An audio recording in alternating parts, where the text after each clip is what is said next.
Okay, welcome to the second Yeti tutorial, and I'm going to show you how to do clumping.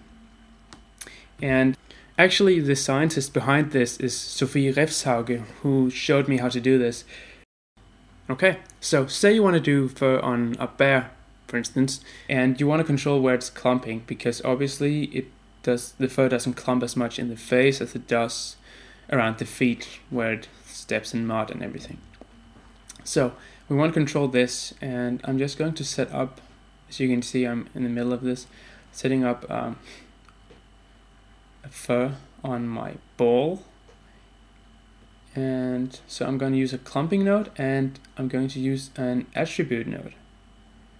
I'll get back to this in a minute. I'll just set it up. And alright, so we have a tree, and I'll go here and I'll just see if I can find my groom, and let's see, menus. Okay, so I'll just create a little hair, and just for aesthetics I'm gonna do that. Great. Okay, now I'm going to just amp up this radius of influence. We want to see what we're doing. Okay, down here I'm gonna create a custom attribute called clumping, and it's important that you spell that exactly like that, clumping. And I'll go back to my graph editor and import my groom. So double click groom.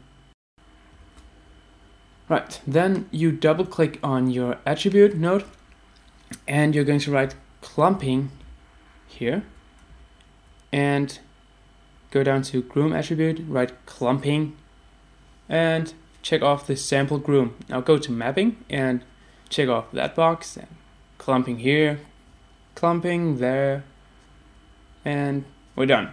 Now go to the clumping node and go to weight and write $sign and clumping. So $clumping. And good. Now we'll just minimize this. Go to your groom node and go to your custom clumping attribute, double click it, and check off your display box. Now you can change the display size, and you can see what the influence area is. Clipping level is like, 0 to 100%. So now 5 is 100% influence.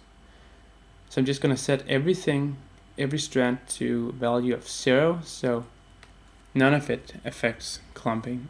Clumping is 0. Now I'm just going to make it like 100% just to demonstrate. So the wide areas show that this area is going to be affected by the clumping. Right, so we have this is our hair, or fur, and it's not affected by clumping yet. But as soon as I plug the groom into clumping into the attribute node and the clumping node, you'll see that only the parts where we painted the clumping map is actually affected. So if I paint here, you can see how the fur actually starts clumping in that particular area. So you can control this with different values. This is extremes, like nothing or 100%. So that's clumping.